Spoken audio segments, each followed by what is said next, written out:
Well, hello there, and welcome to the Dana Spencer Show, where we talk about solving problems, building relationships, quitting corporate, and the freedom to walk in your God given purpose. So, how are we feeling out there? I hope you are feeling amazing. You have the activity of your limbs. This is the day that the Lord hath made. Let us rejoice and be glad in it. And I'm super glad today because I have an amazing guest with me today. And I don't want to belabor the point, but oh my goodness, please welcome to the Dana Spencer Show, Mr. John Brown.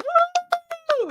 Welcome to the Dana Spencer Show, John Brown. How are we feeling today? Oh, we're feeling great, Dana. Thank you for the invite. Thank you for the opportunity just to come and share. Right, it's great. I know I had mentioned that seeing your name pop up on the screen, just saying hello, it brought me back to a wonderful period of time when we worked together and being able to share. So glad to be here and looking forward to the conversation. Well, I'm super excited. I'm just going to jump right in because that's just what we Please. do here on the Dana Spencer Show. So, little boy, John, what was it that you wanted to be when you grew up?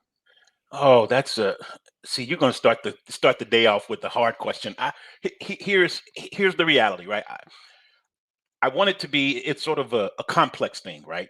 So I want it to be all the things that I heard, right? I want it to be, and I want it to be them all: astronaut, pro football player, doctor, lawyer. I want it to be all of that, even though I didn't know what was required to be that.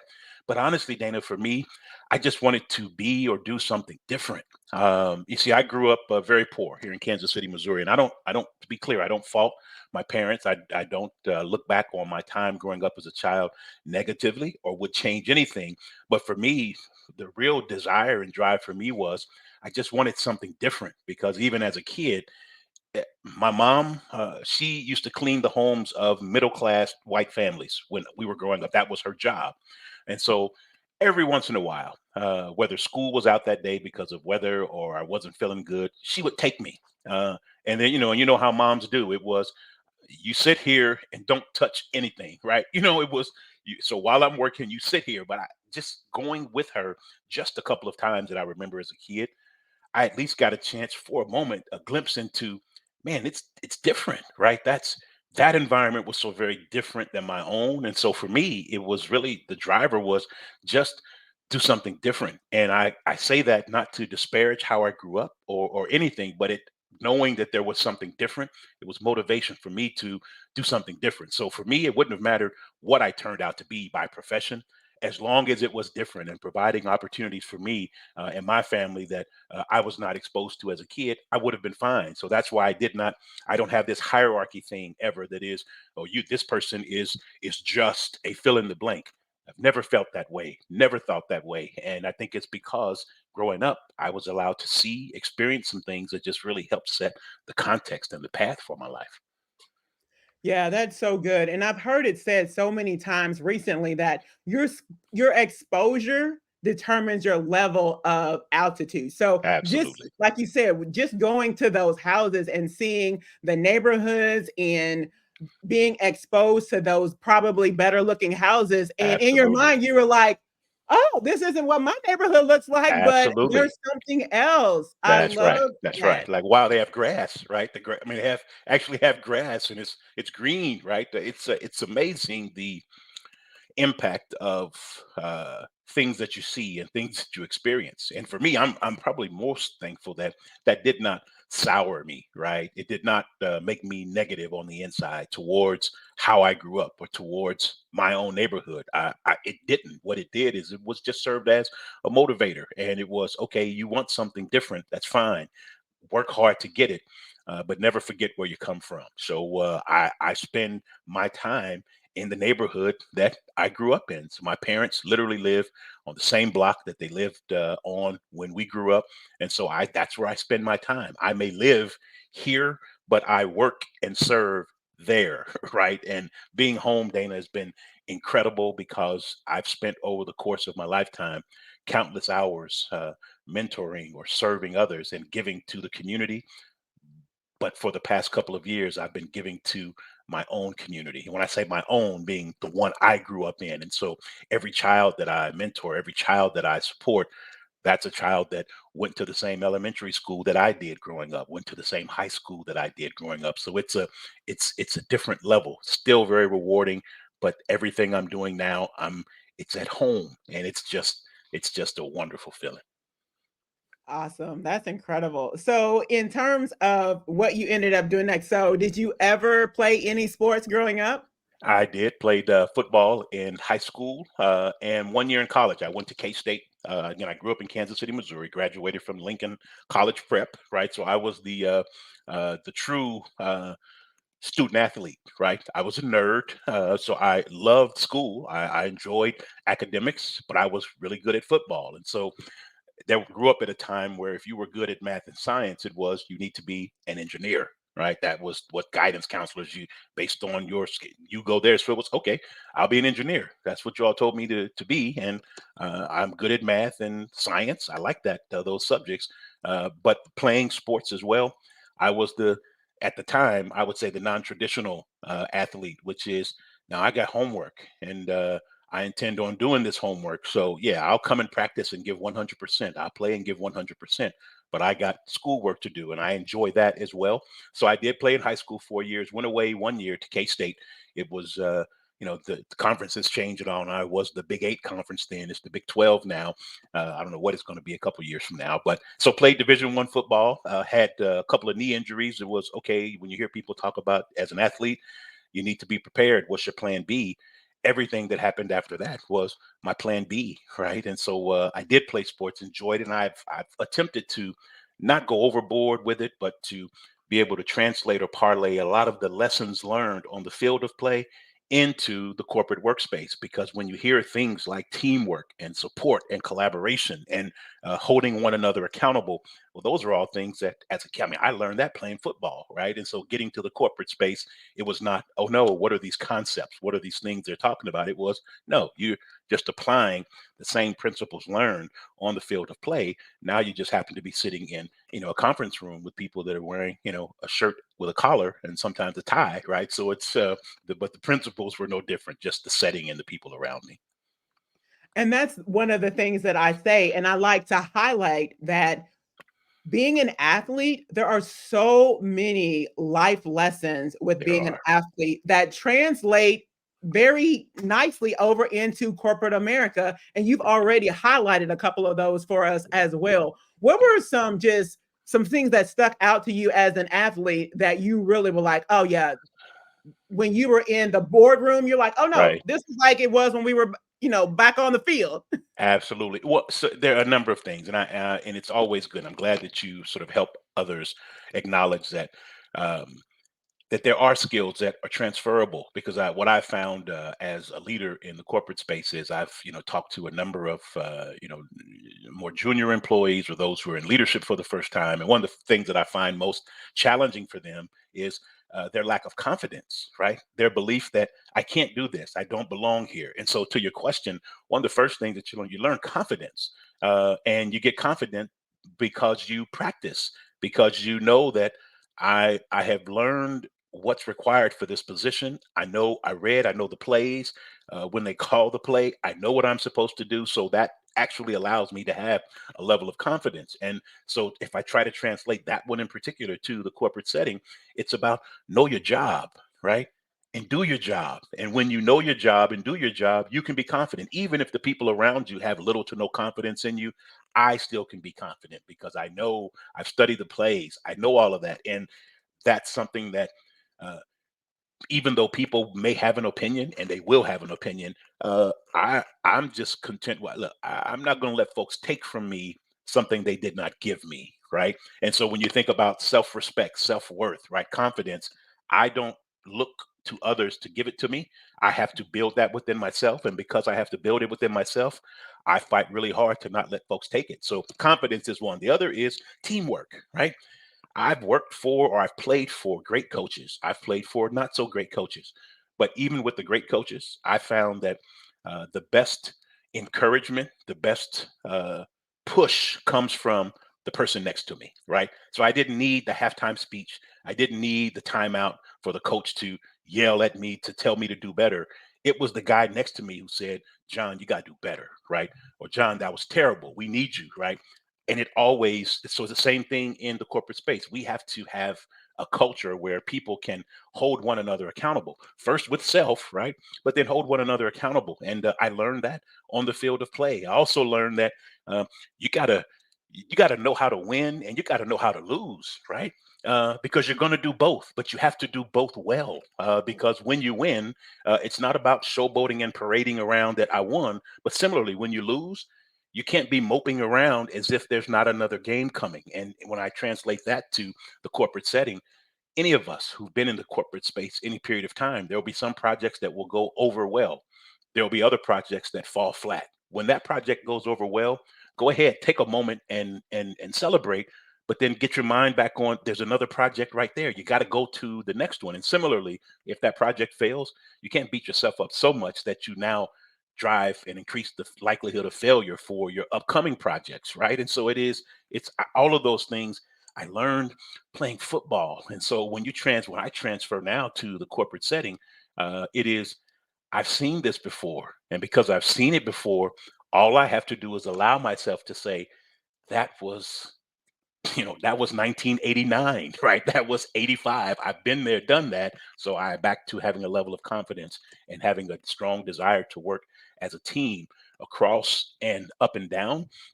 It makes it so much easier. I'm so thankful for having an attitude where everybody gets to play, everybody gets to participate. And when you allow for everyone to participate, there are people who will go out of their way to make sure that I'm successful because I go out of my way to make sure that they are successful. And that's a flywheel that once it starts, uh, it just doesn't stop. And it's a beautiful thing. Yeah, you said so much. Oh my goodness, so much game. This is going to be one of those episodes where people are going to have to stop and rewind and listen to and take notes.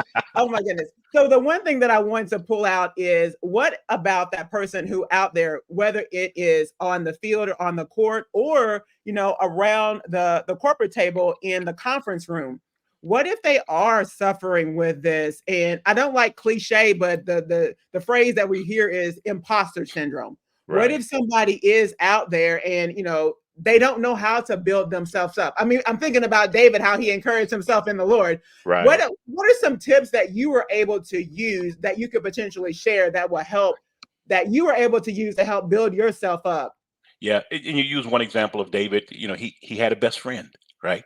He had someone there who was there with him to help. I believe that we have an opportunity, and I would go as far as say an obligation to surround ourselves with individuals who are interested in our success. And I think that is critically important. And those sometimes finding those individuals is difficult because, or sometimes it's trial and error. There's someone who, on the surface, they're with you until that first difficult moment comes, or that first hiccup, that first challenge comes, and it is where'd they go? I thought you were ride or die, right? But apparently not. So, but it is about surrounding yourself with people, and it's not about the quantity.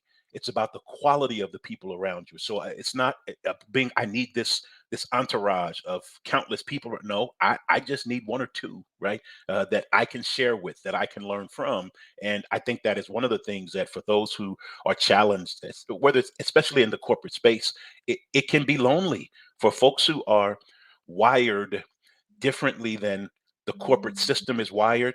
It is challenging. And I've used, analogies with folks or metaphors or different things to try to help them internalize it, which is, you know, I use the birds, right? You will frequently see pigeons, right, in groups, right? That's how they move, right? In groups of them. You don't typically see a flock of eagles, right? You Mm, typically see them flying solo. An eagle has to be comfortable often flying alone. Not that I prefer to fly alone as much. This is how, in the corporate setting, for many of us, we have to be comfortable at times flying alone. And yes, it gets lonely, but if you know that that's how you're wired, and you're not a pigeon, you're not. There's not going to be 40 of you pecking around on the ground, right? I, Once you know that that's who you are and how you're designed, you're still going to have difficulty. But because you're an eagle and you know that's how you're wired, then go ahead and spread your wings, right? And fly, eagle fly, right? And it's a mentality. And I think it has to, if we don't have it, we can surround ourselves with people who will help us see that in us so that it makes it easier as we move through day by day. So how do you know if you are a pigeon versus you have ego tendencies? Yeah. How do you know, and how do you help develop those characteristics so that you can be comfortable and you know what? I'm looking around and I'm surrounded by pigeons, Yeah. but Yeah. I just believe God has an eagle inside of me Yeah. and I need to Yeah. raise it up to the next level. Yeah. So Yeah. how do you know that, and what are some things that you can do to make Yeah. sure that you go up to that next level? So I'll give you, the best. I'll just give you my own experience, right? Because I think the experience, it certainly can be different for all of us, but I think there are some common threads. So for me, it started where you began, which is you feel it, right? You feel that it is something's not right, right? Something I can do more, can do different, can be better, and it starts with that something inside of you that says this is not where you're supposed to be. And it's no disrespect to the pigeons. Pigeons are pigeons. That and they are going to do what pigeons do. But it first starts with there's something. Listen to the thing inside of you that says there's more. There's something different. Listen to it, right? Don't suppress it. Don't say up. Listen to it. Number one. Number two is when that feeling of there's something more in me.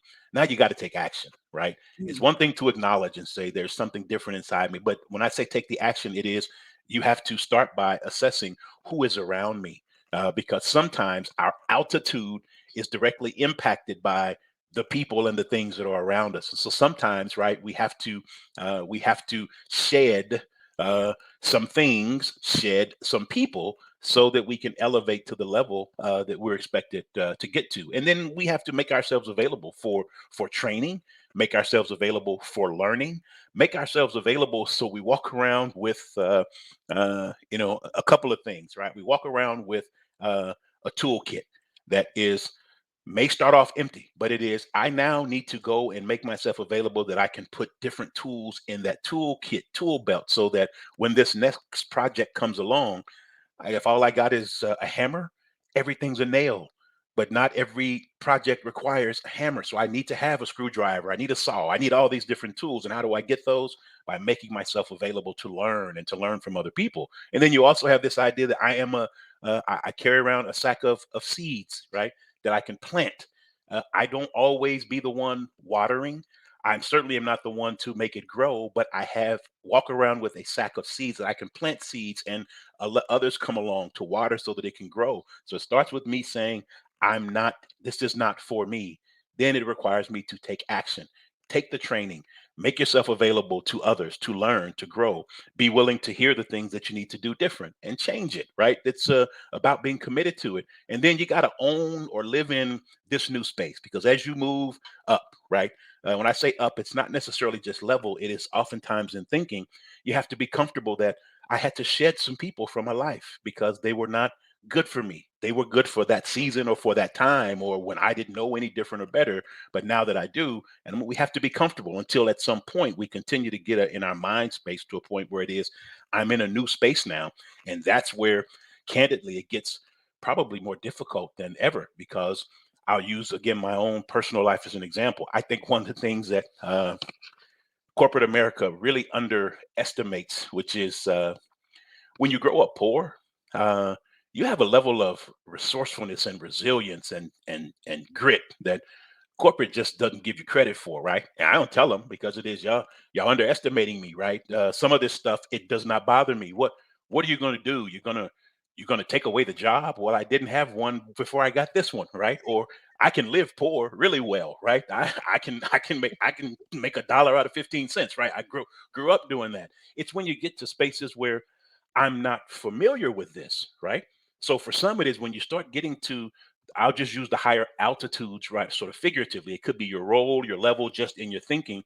Now it is, this is less familiar to me. So now I really have to be focused on surrounding myself with people who genuinely care about me and want the best for me and I the best for them. And that is where you have to be vulnerable, because sometimes you have to tap someone on the shoulder who, this is uncomfortable for me. I sure hope you'll help me. I don't know if you will, but I'm going to ask, right? Because this space that I'm in now, it is new to me. I don't know it as well as I knew that other space, because I was there for years. And so it's all of those things, but they're all practical, and we all have to individually own it, because we can't point to the company, the system, the whomever, and say, y'all got to make this easy for me. No, they don't owe us anything, right? And what I owe myself is the desire to work hard and give 100%, so that no matter what the outcome is, I'm good, right? So wherever I would have landed, I would have been and will be comfortable, because I gave it all, and I did everything I could do. And so whatever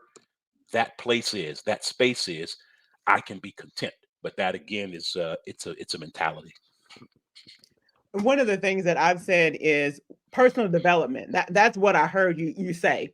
And Absolutely. at the corporate level, I feel like since personal development potentially was introduced from corporate, that for some people it felt like, oh, this is another thing that they're making me do. Yeah. In terms of personal development, how important is it to there's people who are like, I got to be heads down at the desk. I don't have time for mentorship. I don't have time to take another class or take on another project. How important is it at the corporate level or at any level to improve on your personal and your self development? Yeah, you don't have time not to do it, right? For the person who says, I don't have time to do that, I would say you can't afford not to do this, right? And why? Because again, it goes back to, as much as some want to believe that when I signed this employment contract, that this company now owes me something. If the company gave you that thank you note every 2 weeks, called a paycheck, or every week whenever you get it, that really is the contract, really, that that company signed with you. Anything above and beyond that, read your employment agreement, or read the fine print. They didn't commit to any of that stuff, even if they say it on their website, right? It's non-binding, right? They don't have to commit to any of that. So it's back to, I've always encouraged individuals, and I've used this example, which is, um, if someone wants to be a great violin player, right? Want to be a great basketball player, a great cook, a great chef, you name it, fill in the blank. It's going to require practice. It's going to require a level of commitment. And the company, that we owe it to ourselves to make ourselves, avail ourselves to any and everything that is out there, right? The company will sponsor and make some available, but that's likely not going to be enough. And again, for the person who says, this is being offered, and I don't know if I should or shouldn't, again, this is not a criticism, but it is, that person has to look within themselves and say, do I really want to be great at this? And the answer may be no. And if it's no, just own it, own that answer. But if the answer is yes, then they should ask themselves, is this training that's made available here, is that enough to get me there? If the answer is no, then it is, where else can I get info, insight, training, mentorship? And you got to go get it, because at the end of the day, that company is fulfilling their obligation by paying you every week or 2 weeks. And if they happen to have some training that's available, you need to take it. And if that training they're offering is not enough, go find additional training, because you don't want to have a regret complex, right? Or regret, which is, I, I coulda, shoulda, woulda, right? And many of us get to the advanced stages of our lives and careers, and we look back with regret, because we say, I could have taken those extra classes. I could have made myself available to a mentor to learn more. I could have. Well, if you could have, if you can say the words you could have, then go do it. If you don't want to get into a spot where it is, I would have, well, then do it now, right? Because life is short, and things aren't just going to be magically made easier or be given to us. So it really does so much center to your point around us having the internal interest and desire to be our best, and being content with whatever the best is, right? Because I don't compete with the person next to me, right? I compete with me, right? And if I'm not giving my best and doing my best, then I got to do better. And so that's a way that I can remain content, which is, all right, John, you did your best on this day in this circumstance. You did your best. Or I tell myself, no, you didn't do your best. And so guess what? If and when there's another shot, do better, right? Why? So that I can look myself in the mirror and say, I'm okay with how I showed up. I can look at those closest to me, those whom I love, and say, I did my best, right? No matter what the outcome was, I can live with that. But that becomes such a personal thing that unless one commits to it, they'll they'll fall into, again, unfortunately, a trap of, blaming others, pointing the finger at what other folks should have done on their behalf versus them doing on their own, and it becomes a real poor cycle, right? That can last, unfortunately, for a lifetime. Right. And it sounds like what I heard you say too was, okay, you didn't do your best. So now it sounds like it's time to go back and practice some more. So that when Absolutely. you have that shot again, you've practiced so that you That's can right. make it this You time. can do better. That's exactly right. Now, and you've had a tremendous amount of success at the corporate level. What are some people? I'm sure some people are looking at you like, oh my goodness, you have, been in boardrooms and you've, always had VP in front of your name and senior VP. What are some things that you attribute that to? I mean, I hear a lot of it, Right. but what are some of those things that somebody on the outside looking in can say, you know what, these are the things that I need to go practice so Yeah. that when my time comes, I'll be Yeah. ready to shoot that shot? There's uh there's so much, but I'll give you just a few things that I hope will help the listeners, the watchers. One is, I I attribute so much to, again, how I grew up. When you grow up without, you have to focus on things that money can't buy, right? So you Mm, start to value things like honesty and your word and commitment and showing up, because those are things that you can do even when you're poor, right? And so it starts with your grounding, your baseline. When it comes to sort of moving, you're right. People often see the the today us, right, with the titles and all of that. They don't see the grind, right? They don't see that. Look, I'm 53, right? I didn't wake up like this, right? It's been years in the making, right? From flipping pizzas and frying French fries, and all the jobs that I've had over the years. But there are two or three things that I think are just really, really important. Number one is, you got to focus on. For me, it was, whatever job you have, focus on being the best at that job.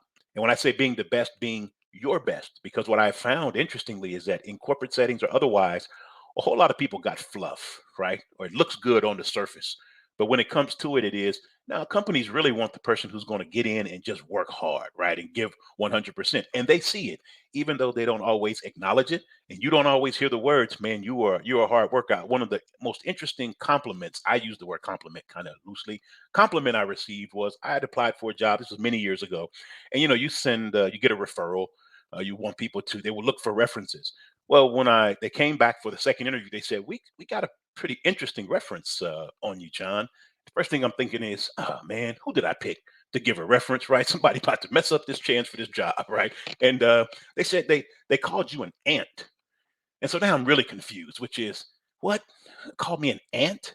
I mean, one, I'm a big fella for one, so ant, that doesn't match, right? And two is, I don't, who calls somebody an ant, right? But then they went on to say, they described you as someone who, when you put your mind to something, you'll get it done, right?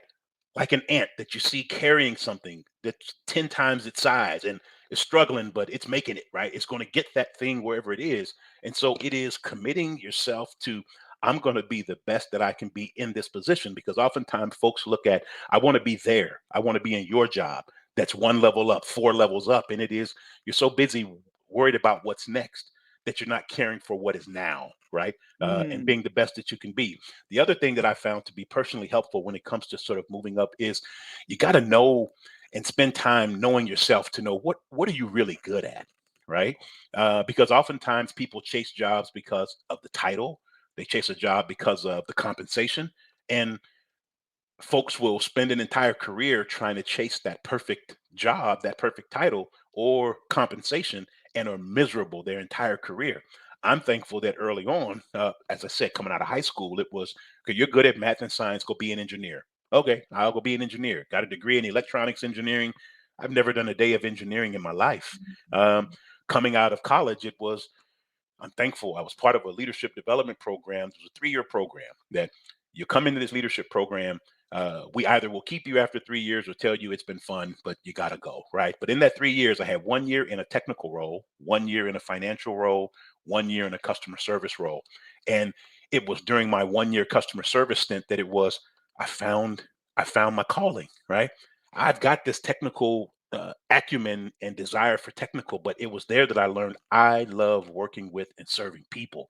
Uh, Mhm. and so it was, John, you found it. So whatever you do next, have it be working with and serving people, because you get so much energy and joy from it. You will give that back to the people that you work with. And so, again, my counsel to folks is find the things. If you have to get a piece of paper, get a piece of paper, right? And write down what is it that you enjoy or get energy from. Not titles, not roles, but stuff. I like working with people. I like whatever it is, right? And write it down. And that next job, next role that you seek, let it be something that checks off those items on that list. Because if you enjoy what you're doing, you can put up with a whole lot of mess, right? Because it is, I enjoy this work. And so I'm going to deal with some headwind, deal with some resistance because I enjoy what I'm doing. It's when you don't enjoy what you're doing or get energy or joy from it, where when something negative comes along, it tips you over, it blows you back, which is, I hate this job, I hate my life, right? It goes down this very negative spiral. So that's something that I encourage folks to do. The other thing, and this, again, there are 100, I'm just throwing out two or three, is what has helped me is, um, being comfortable in my skin, right? And when I Mhm. say that, I mean it in every single way, right? I am as proud a black man as a black man can be, right? I don't want to be anything else. I don't care what challenges it has come with, what challenges it's going to bring. I don't want to be anything else, right? And being in a corporate setting, being as comfortable as I am in my skin is going to, has and will continues to bring some drama, right? And so for me, it is, bring the drama, right? Because I am comfortable with who I am. And when you have a comfort with who you are, it allows for you to just take a stand on things and say, I'm taking a stand on this and I'm comfortable taking that stand. I don't care what wind blows and what the consequences are. I am who I am.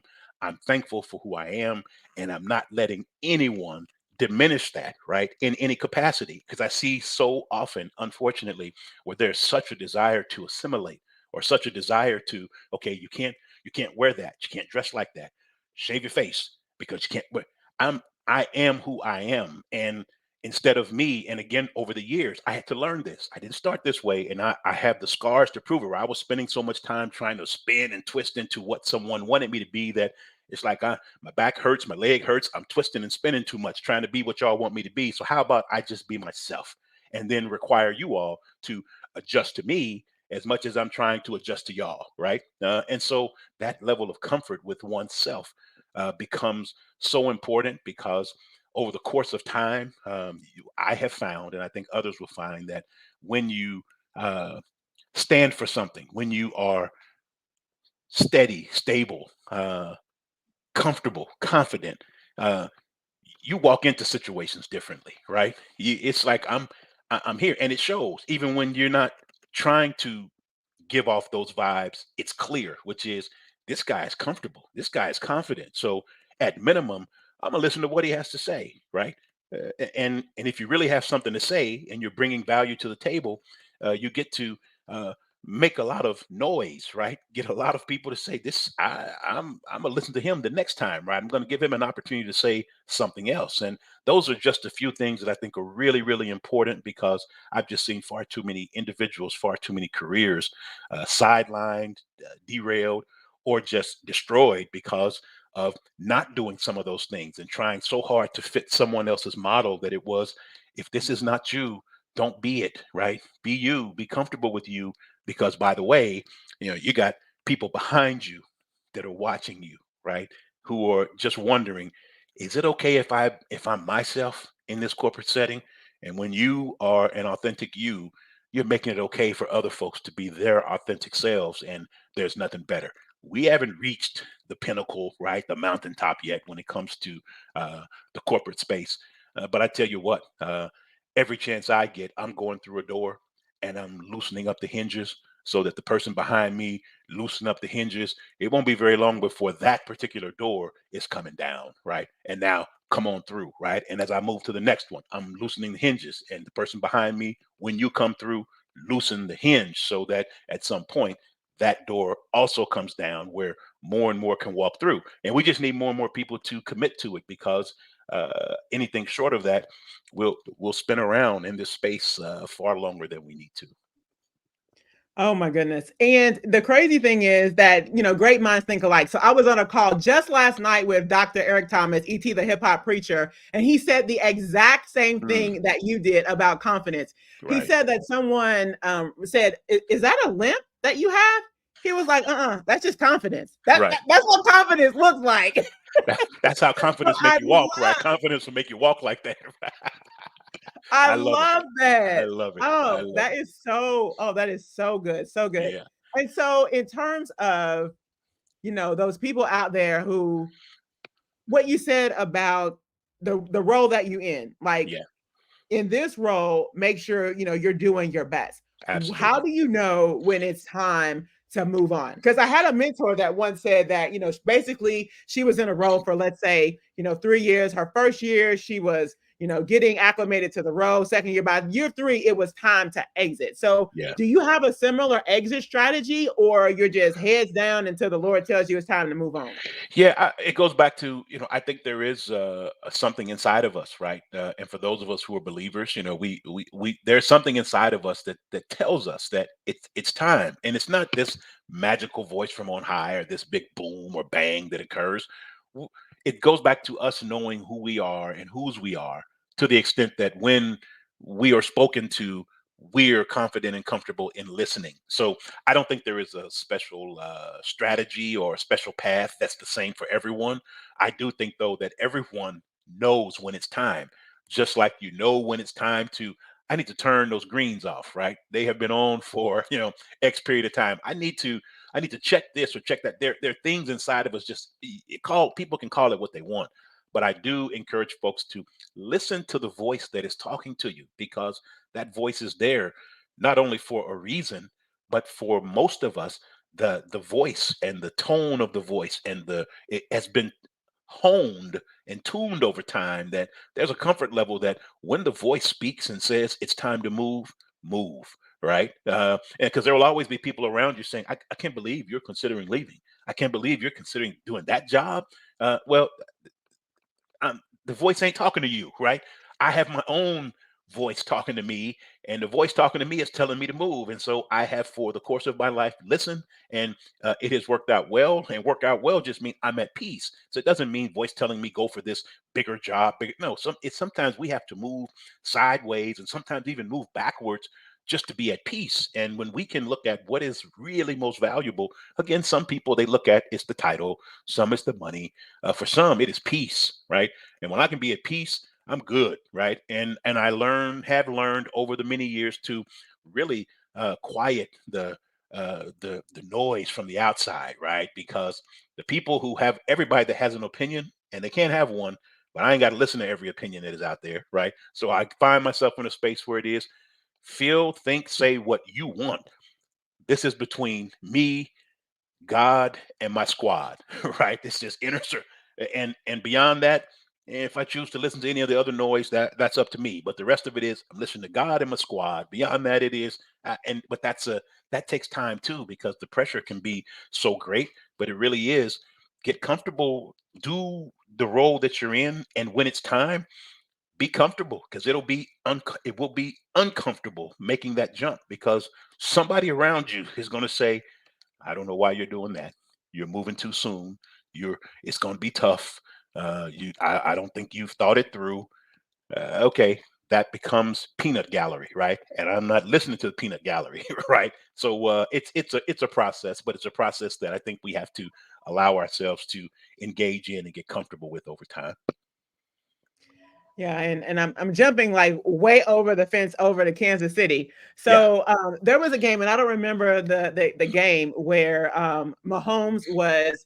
You could tell that there was some conflict going on between him and some other players. But Mhm. obviously, they figured that out because Yeah. here they are about to Yeah. be in the Super Bowl. That's right. So how would you say that you are able to healthily resolve conflict? Yeah, so I don't think there's a silver bullet or a magic thing here, but there are some very common some things that we all have to do. And again, I'll go back to something I said before that is I've had to encourage folks that they are better at some things than they give themselves credit for, right? And so when I have people that say I'm not good at conflict, I typically will ask them, do you have a significant other? Do you have children? Uh, do you live in a community? Right? Things that's like they have to say eventually say yes.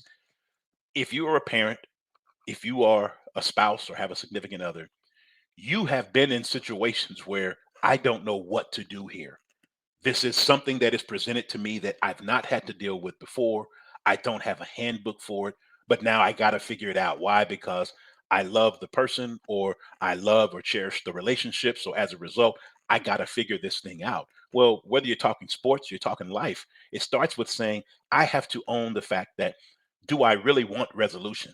Because sometimes we get into conflict and I don't want to resolve. I just want to win, right?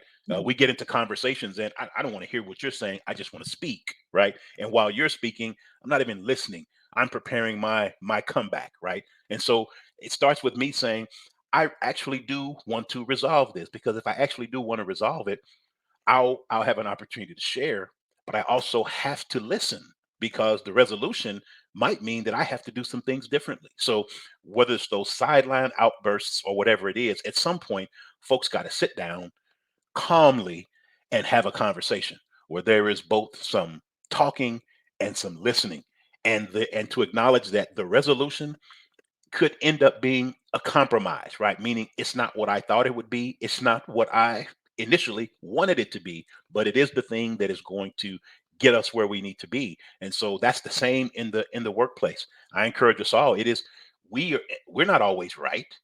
We're not always right. And if we go into a situation knowing that this is not about me being right or about me winning, this is about us getting to the place that we collectively need to be, then you go in with a level of humility. You go in with a level of respect, a level of collaboration that is, I'm here going to listen because I want to learn. I want this to be better. But that requires, again, back to so much of this falls on us individually, where it is, I have to own that, right? That I really do want resolution. I just don't want to have an argument. I don't want to I don't want to win. I want the situation to be better. And I think a lot of folks, especially leaders in companies, they really, really struggle with this because they are the boss, right? And I have to remind folks, man, leadership is not being somebody's boss, right? That's a boss is not a leader. A leader is a servant. And somebody, if you just want to boss somebody, man, go have some kids or something, right? Because you're in a workplace with grown folks, right? Who really looks at their job working with grown folks as bossing somebody. And if somebody really thinks they're a boss, man, yeah, well, I don't know what to tell them other than they're just not living because I'm at my age, I can't boss nobody, right? I don't care how I cannot boss anybody, right? And so it just don't work. So the conflict is it's conflict. If I truly want resolution, I have to want resolution and enter that situation where I want an outcome that's not just suitable for me, but that gets us, the collective us, where we need to be. Yeah. So what do you think about this? I feel like this diversity, equity, and inclusion is a whole movement, or why is it necessary and why is it important at this day and age? Yeah, see see you got some great questions, by the way. Praise the Let Lord. me yeah, absolutely. So let me say this first, which is so we're it's today's February 1st. Yeah, so Black History Month. I'm not a fan of months, and I'm just not a fan of it. Doesn't mean it's not important. I'm not a fan, and here's why. Because of how I perceive sort of the circumstance that we find ourselves in as a country, not a new thing, but how our country has issues, and we should just call it what it is and work on it to make it better. But I'm black in June, I'm black in October, right? I struggle with don't give me a month because you might only treat me with respect for that month, right?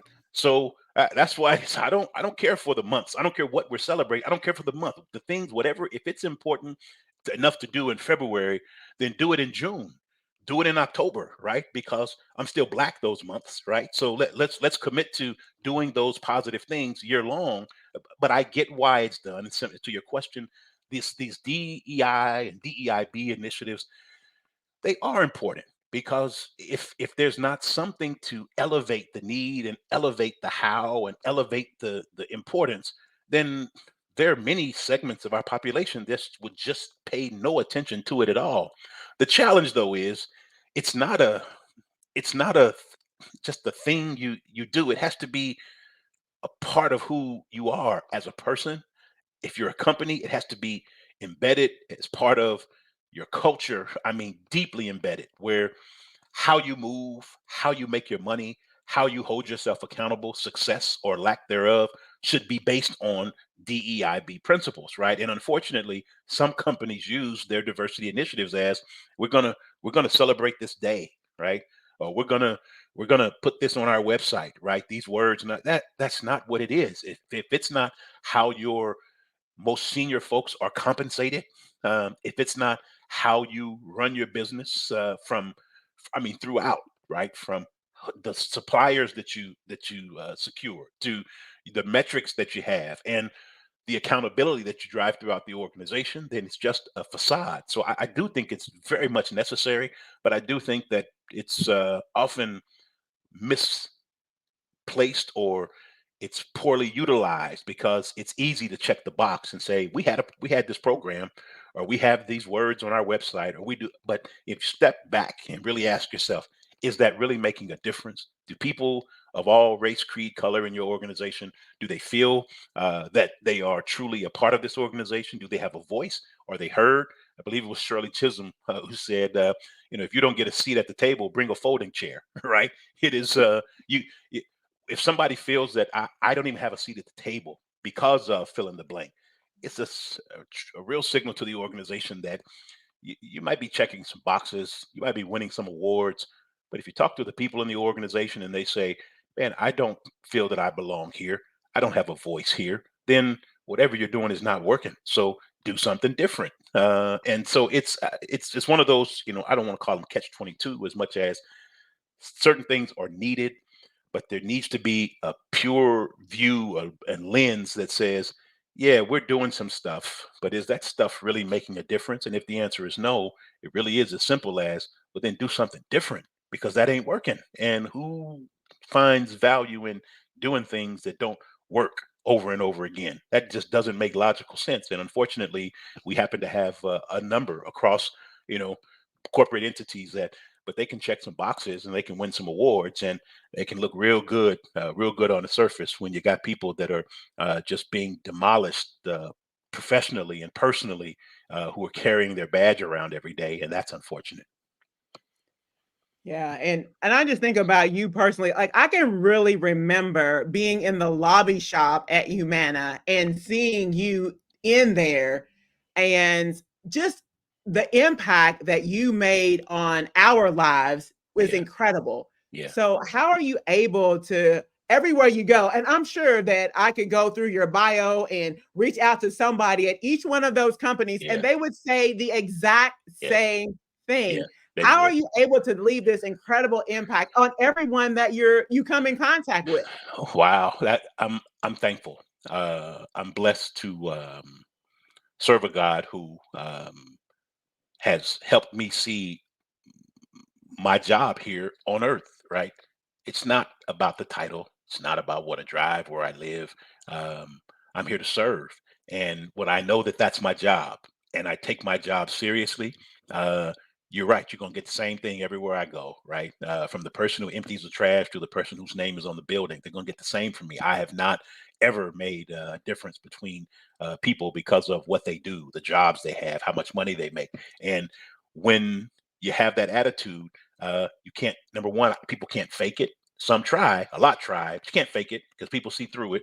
And when it's really who you are, uh, it's how you're going to move, right? I've had people say over the years, "Oh, John, you walked in the room and the room just lit up."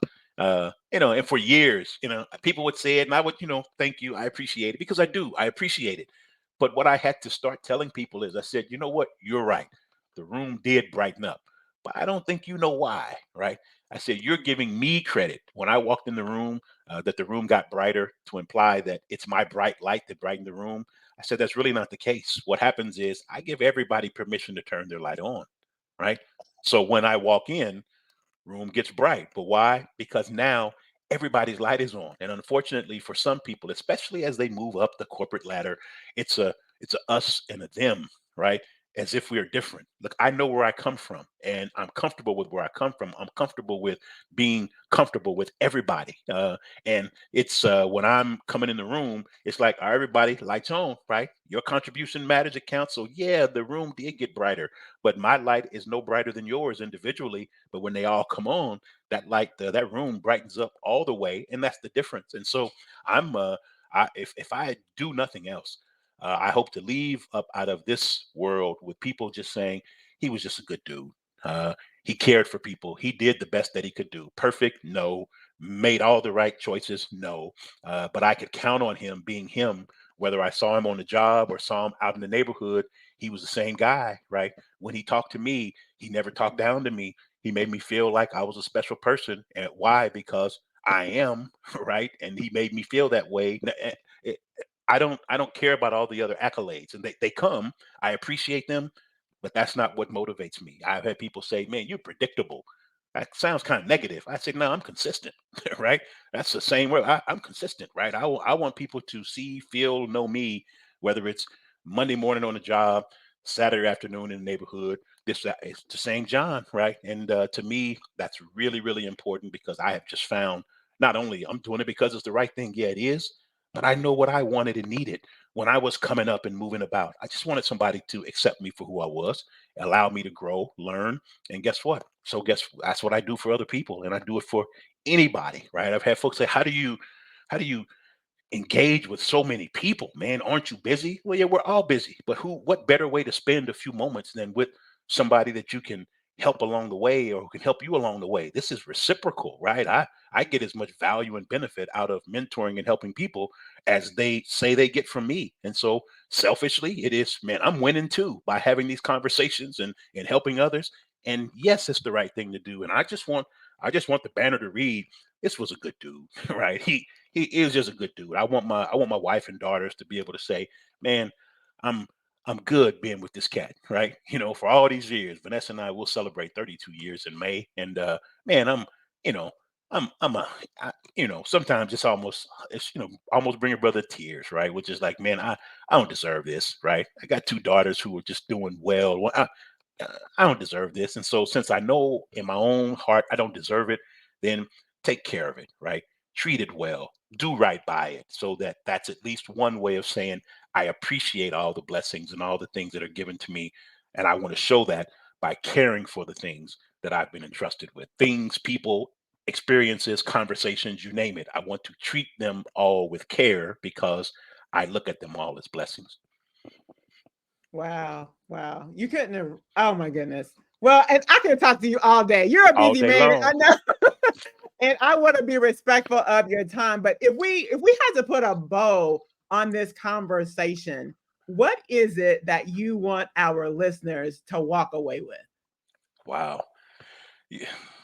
I would, I guess, want the listeners to walk away with th- they have value. They have value, and when there is something that is has value and they have purpose, and those two things together can be absolutely powerful. Hold yourself to the highest standard that you can personally, and you demand the same from others. When you see a path forward, take it. Right. Listen to the voice that's talking inside you. Minimize the peanut gallery, right? Because there are haters everywhere. There are folks who don't mean you any good, but they got a whole lot to say. Uh, be you and be good being you because you are enough. You're good enough. You're smart enough. You work hard enough, right? All of those things.